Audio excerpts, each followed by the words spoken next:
There were two birds living on the same tree. A lower bird and a higher bird. And the lower bird went on eating the bitter and sweet fruits that were on the tree. And when it gets a sweet fruit, it would be happy. When it gets a bitter fruit, it would be sad. And this went on for years. Precisely for 32 years. And then this lower bird looked up and saw a higher bird. A bird which was not interested in the fruits of the tree. It sat there watching over everything as a witness. It neither wanted to eat, nor was it that it did not want to eat. It was just there. After long and deep thinking, the lower bird, who always admired the upper bird, told itself, "Can I also be like that, which is unaffected by whatever happens around? It's not interested in the bitter and sweet fruits of the tree.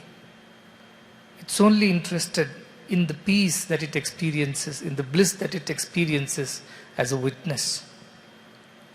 And slowly and steadily, inspired by that equanimity, by the bliss, by the peace of the upper bird, the lower bird strived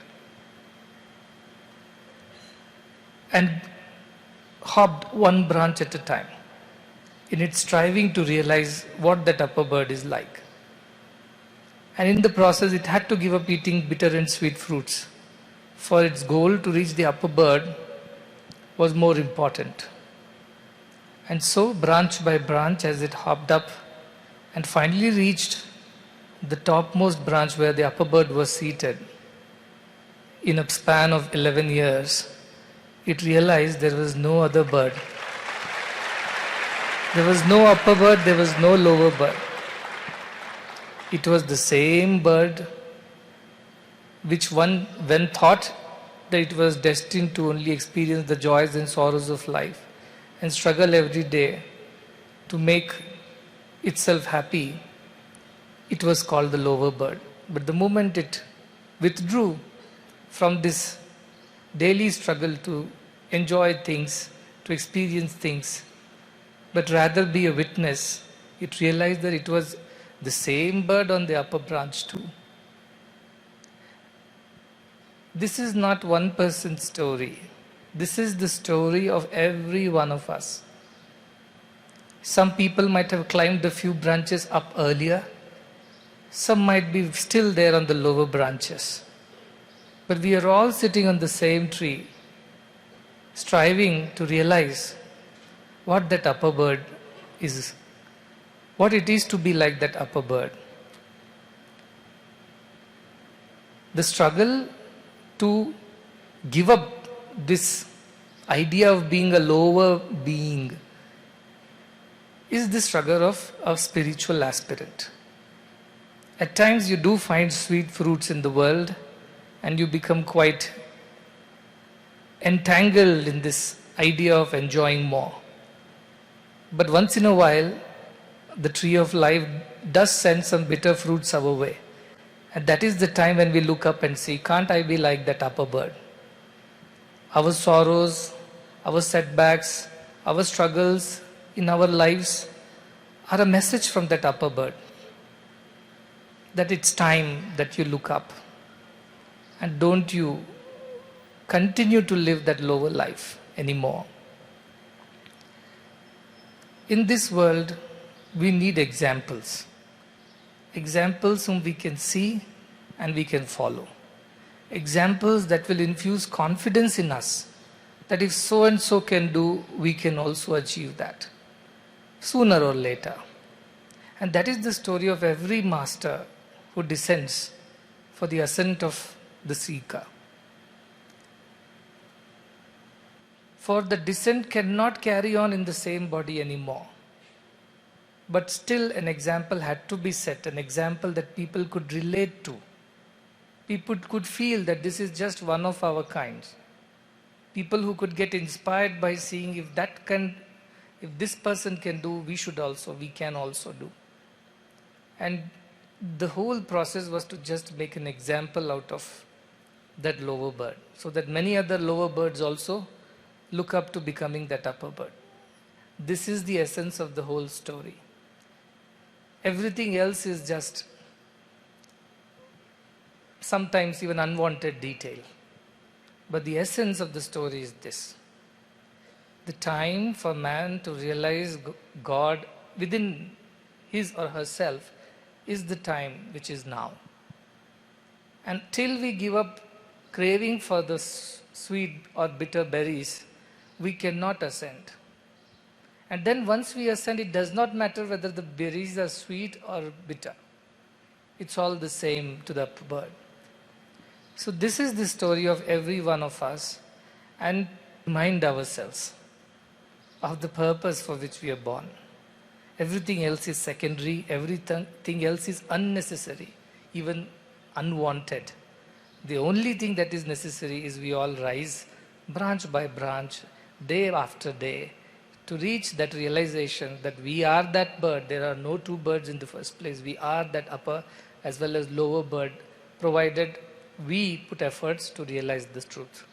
So what is the role here? The role is to just help everybody climb one branch at a time, to realize who you truly are. And that is all the role is. Mission of Sai, to uplift humans and help them realize their divinity. Path will not be easy.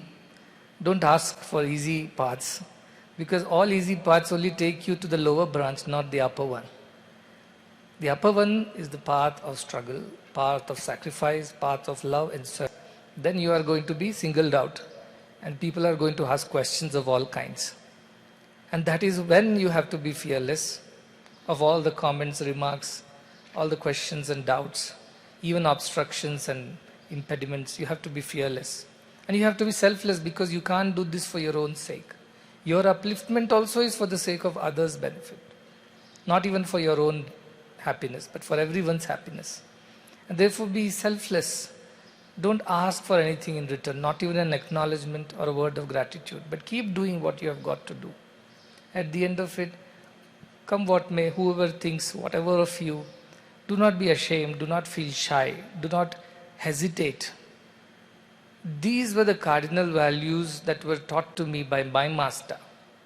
And today, I don't look at Bhagwan Sri Sathya Sai Baba as a divine incarnation. He is one, definitely, no doubt. Or somebody who's a man of miracles, as many put, a man who has provided so many free projects, service projects to humanity. Yes, all that is him. But above and beyond, he is a guru. A guru who will teach us to realize our true selves. And the path that he has taught is that of selfless service. It will become the epicenter of a great revolution, a spiritual revolution around the world. And this is where it begins. 10 years ago, if I had told we are going to have some 7, 8 super specialty hospitals and some, I do not even have count, Bhuvna has better count of things. Some 30, 40 institutions, a university which all runs free, lakhs of children being fed. Tell me if in 2011 in July had I come and told this is what we are going to do in the next 10 years, who would have believed? But all that has happened. But today with the confidence that you would believe since you have seen, I can say that the next 10 years is going to be glorious years, something that has never happened in the human history. And it would not be achieved by some great descent from the top.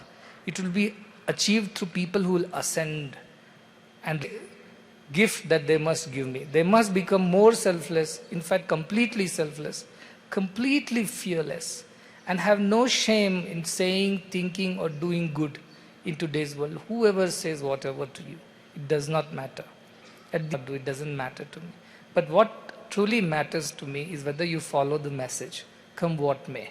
And the message is that of selflessness, that of fearlessness, to serve the society, to do what is right, Be courageous. Spirituality is not for the weak-minded.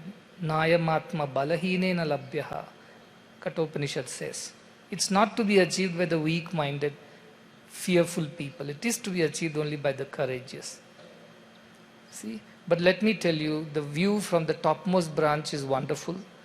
It's very serene, it's peaceful, it's calming, it's satisfying, and there is no desire left after that for eating these sweet and bitter berries anymore. You can be yourself, unaffected by anything around you. And that peace, that calm, that bliss is something that everyone must experience. And that is my struggle to teach all of you, to convince you that you must experience that which I am experiencing up on the upper branch. So may you all, day after day, strive, even struggle if it should be so, but never give up, never go down another branch. Always try to rise above. And I'm sure a day will come when this whole place will be full of Atmagyanis. When Brahmagyanis will be walking on the roads of India and the world. When every person, young or old, would know what self is all about. And therefore everybody will be free from all misery and sorrow. Each one of them would be completely, perfectly happy and contented. That is the world that I have set out to build. And I need each one of you to be a part of this great, great mission that is unfolding. We are very fortunate that it could have been anybody out of close to 8 billion people in the world, but these are only few hundred thousands of us. And that's all God wants. We don't need the whole world to change the whole world. We just need a few good people who are committed, who are selfless and fearless, who can be change agents, who can be agents of transformation. And through their lives, they will tell the rest of the world how they can become better too. And that is the greatest service we can do. There is an example for you to follow, and you become an example in this process so that many more can follow you. That you have come all the way, don't go away halfway through. Complete the journey. Ascend the tree. Become that one bird that we all are. And realize that bliss, that peace, that joy that only comes to you when you realize your divinity. So may you all realize that self. May you all become that self. And in that realization, may we all become one. This is my only aspiration in life. This is my only prayer. This is my only desire, if there is one. And I'm